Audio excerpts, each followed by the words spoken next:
Just be grateful you were even invited, my husband told my parents on the day of my birthday party.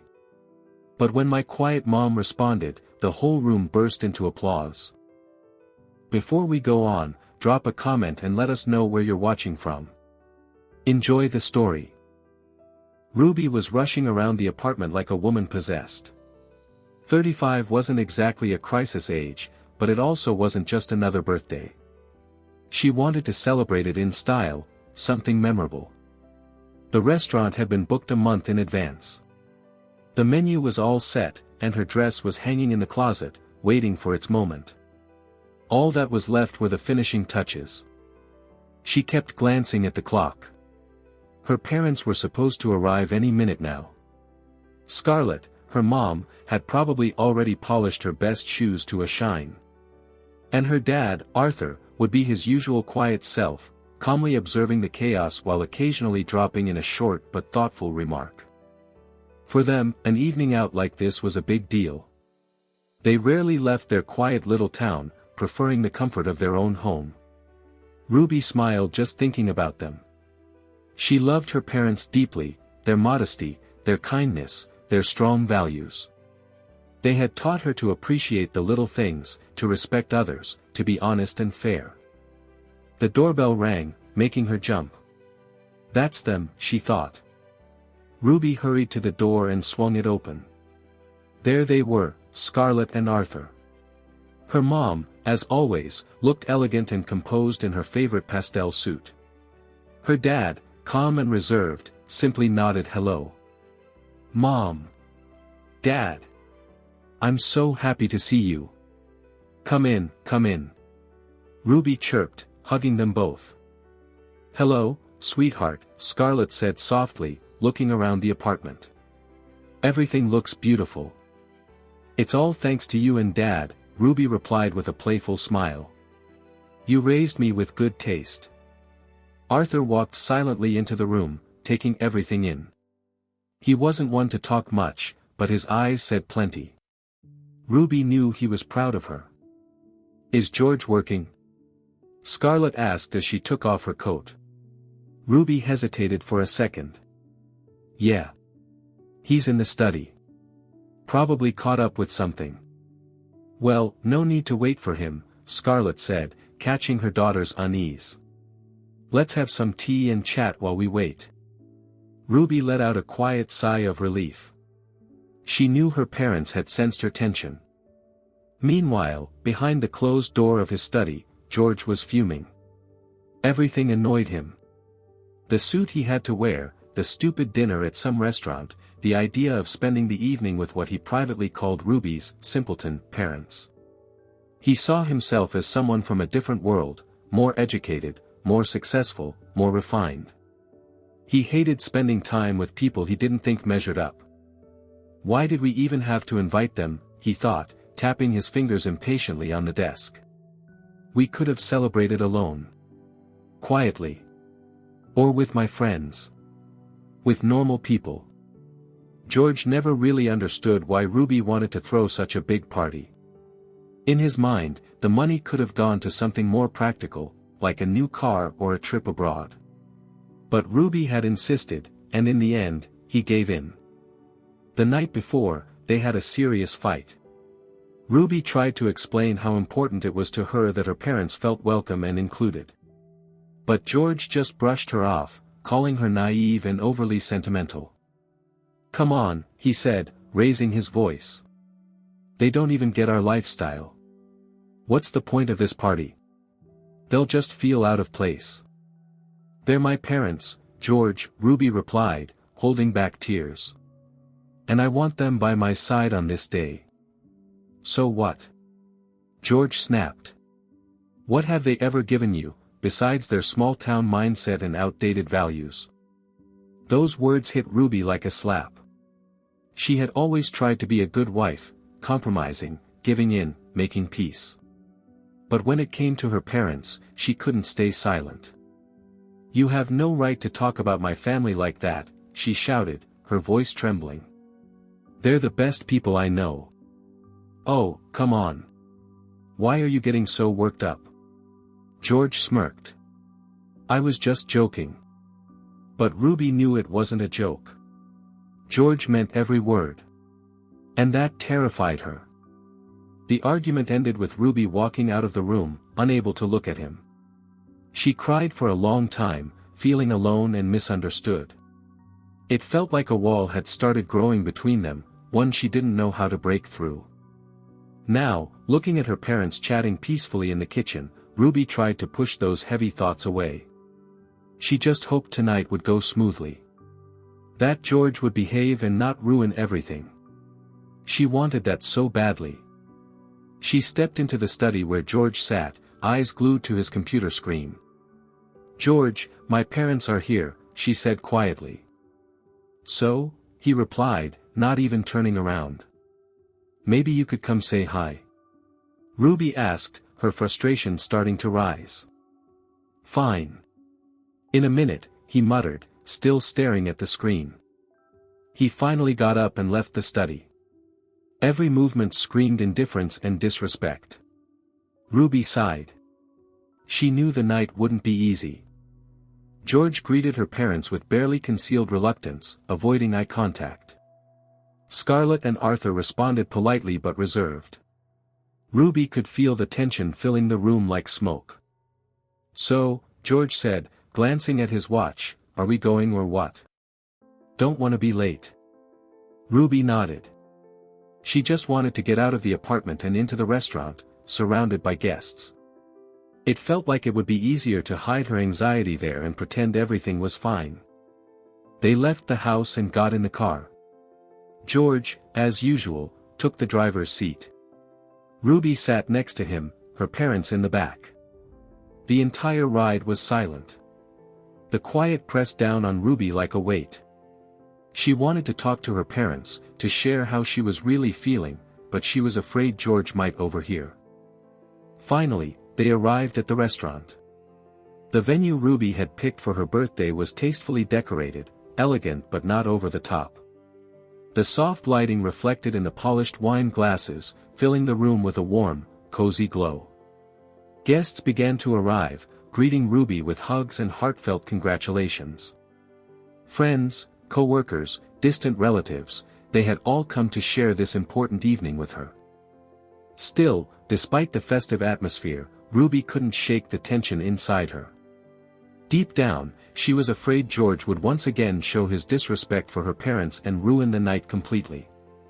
Scarlett and Arthur kept a low profile, trying not to draw attention to themselves.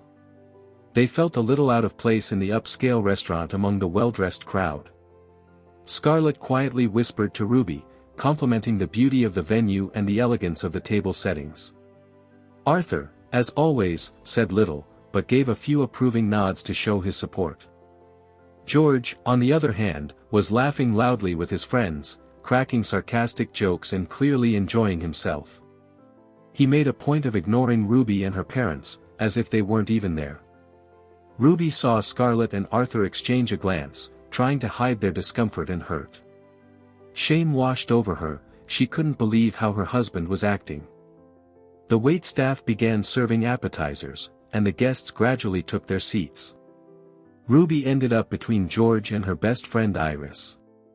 Sensing the strain in Ruby's expression, Iris gently reached over and took her hand, offering quiet support. "Don't mind him, Iris whispered. "He just wants attention. What matters is that we're all here to celebrate you." Ruby gave Iris a grateful smile, but her heart still ached. She felt torn, stuck between her love for George and her deep respect for her parents. The evening went on, but the tension kept growing. George continued to ignore Ruby's family, focusing only on his own friends and colleagues. Ruby did her best to keep up conversations with the guests, but her mind kept drifting. More and more, she found herself glancing at her parents, catching the sadness and disappointment in their eyes. When it was time for toasts, Ruby felt her chest tighten. She knew her mom would want to say a few words, and she was terrified that George might ruin it all with another careless comment. One of Ruby's co-workers stood up first, delivering a simple but sweet toast. Then one of George's friends took the mic and, true to form, dropped a few lame jokes that only his own group found funny. Finally, Scarlett rose from her seat. Her face showed a hint of nervousness, but her eyes were calm and kind. She cleared her throat and began speaking in a soft but steady voice. "Dear Ruby," she began, looking at her daughter with love. "Today is such a special day. Your father and I are so proud of you. You're smart, beautiful, and most importantly, kind and compassionate. We've always tried to give you the best we could, to teach you to value the simple things and to treat others with respect. And we're truly grateful that you grew up to be exactly the kind of person we hoped you would be." Right then, George, who was sitting next to Ruby, suddenly cut her off. "Oh, give me a break," he said sharply. "You should just be glad you were even invited. No need to get all emotional." The room fell completely silent. All eyes turned to George. Ruby felt her face burn. She was stunned by her husband's rudeness. She couldn't believe he'd humiliate her mother like that, in front of everyone. Scarlett turned to George, calmly. The warmth that usually filled her gaze had turned to steel. She stared at him without flinching, and in the heavy silence that followed, her quiet strength filled the room. When she spoke, her voice was even and controlled, but every word landed with weight and clarity. "You didn't let us in," she said. "We let you in, into our family, our home, and our daughter's life. Maybe you've forgotten who you should be thanking. Without us, there wouldn't be this woman or this family. So watch your mouth. You're a guest here." Silence. Absolute stillness. Even the soft background music seemed to hold its breath. Ruby sat frozen, eyes locked on her mother. She had never seen Scarlett like this before. Always gentle, modest, living for others, now she radiated strength and dignity, and Ruby couldn't help but feel proud. The guests looked around at each other in stunned quiet. George's friends, who'd been chatting moments earlier, went silent, some lowering their eyes, others glancing awkwardly at George, waiting to see what he'd do. Ruby's relatives exchanged glances full of quiet respect and gratitude. Arthur, ever the silent presence, placed a hand gently on his wife's shoulder, steady and supportive. That simple, wordless gesture said everything. A few long seconds passed before the first round of applause broke the silence. Hesitant at first, but growing stronger with every second. Someone stood up. Then another. Soon, the whole room was on their feet, honoring Scarlett's strength and grace. The applause swelled into a standing ovation, and Ruby saw tears welling up in her mother's eyes, but not tears of hurt. These were tears of pride and release. Ruby looked at George. He sat motionless, his face a mixture of shock and confusion. The smug smirk he usually wore had vanished, replaced by something blank and lost. He clearly hadn't seen this coming. Used to admiration and control, he now found himself face to face with public rejection. Ruby could tell he was scrambling for a response, but the words just wouldn't come. The celebration went on, but something had shifted. The tension that had clouded the evening lifted, replaced by a quiet sense of unity and support. The room, once divided, now stood together, against George. Even those who had once tried to impress him now avoided his gaze. Ruby felt her friends gathering around her. They hugged her, offering support and admiration for her parents. "Your mom is a total hero," said Alice, her best friend. "I always knew she had strength, but tonight, she truly shined." "Yeah," Katie added, "George got exactly what he deserved. He was acting like a total jerk." Their support gave Ruby strength. She no longer felt alone. These were people who valued her and respected her family. She walked over to her parents, wrapped her arms around them, and whispered her gratitude. "Mom, Dad, I love you so much," she said, fighting back tears. "Thank you, for everything." "We love you too, sweetheart," Scarlett replied, holding her close. "Everything's going to be okay." Arthur gave a silent nod. The look in his eyes said more than words ever could: pure, steady, fatherly love. Meanwhile, George had started fading from the evening. He tried to act like nothing had happened, but his efforts came off awkward and half-hearted. He approached his friends, trying to start conversations, but they barely responded and slowly turned away. He felt like an outsider, unwelcome at a celebration that was no longer his. Ruby watched him from a distance. She felt a flicker of pity, but she knew he had brought this on himself. His arrogance and disrespect had built this moment. She tried to approach him, to talk, but he brushed her off with a grumble she couldn't even make out. The rest of the evening, Ruby stayed close to her parents and friends. They laughed, told old stories, sang songs. For the first time in years, Ruby felt free. Truly happy. It was like a weight she hadn't even realized she'd been carrying had finally lifted.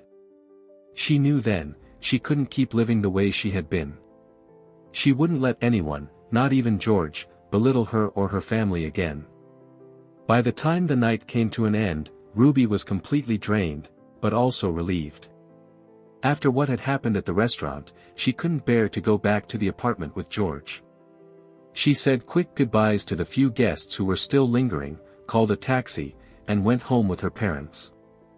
The whole ride she stared out the window, not really seeing anything, just blurry city lights and the echo of her thoughts. One phrase kept running through her head: "If you don't respect my family."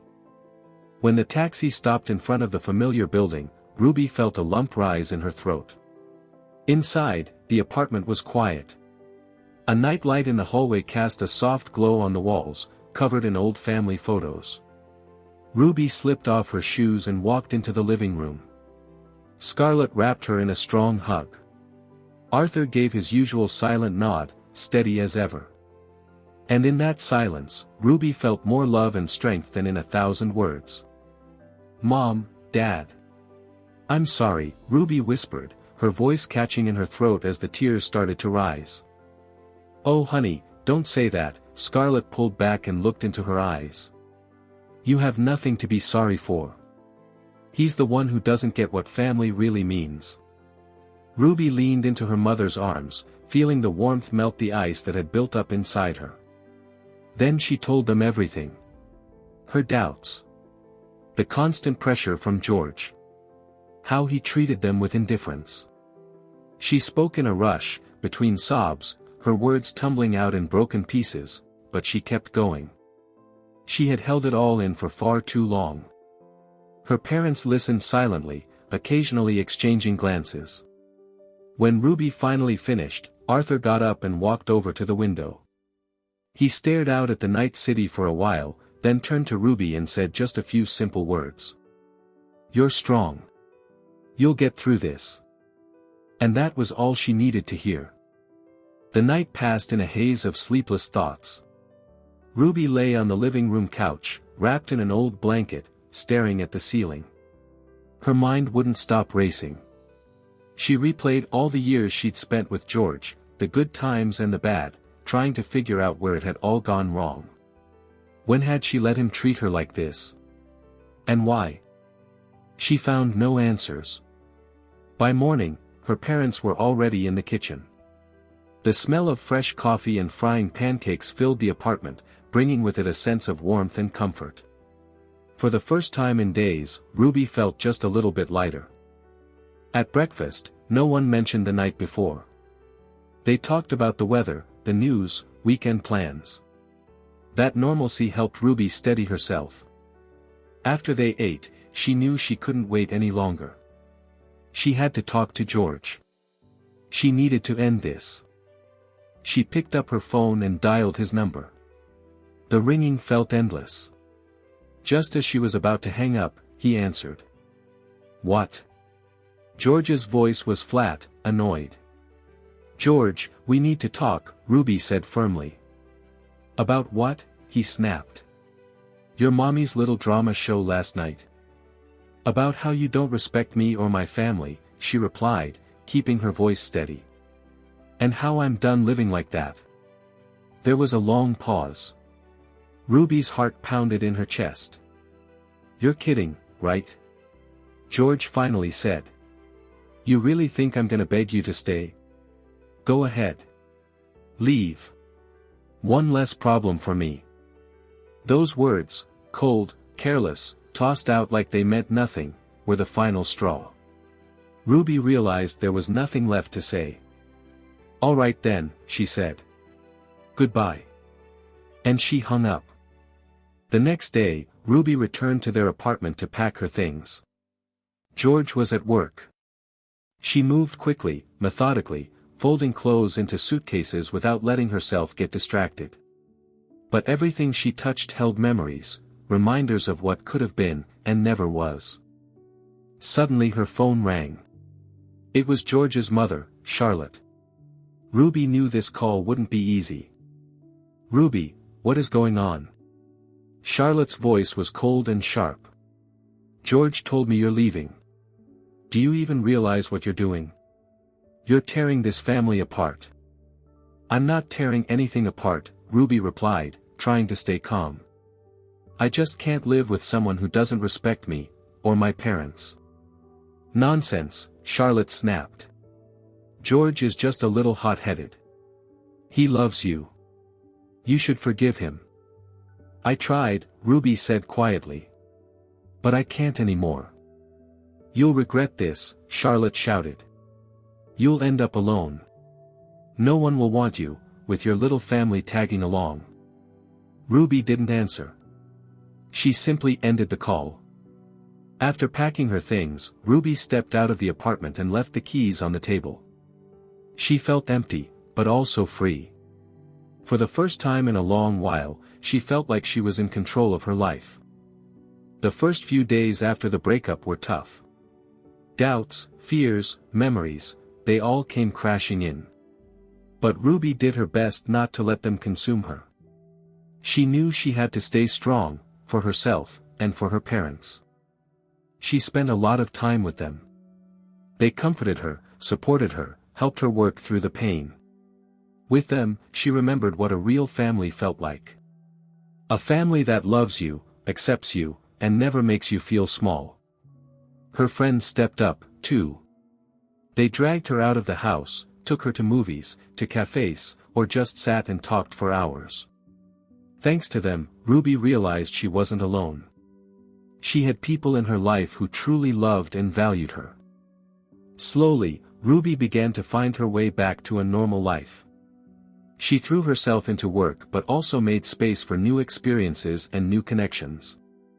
She came to understand how important it is to stay true to yourself and your values. And she realized that everything she had gone through, every painful moment, had led her to this point. To this freedom.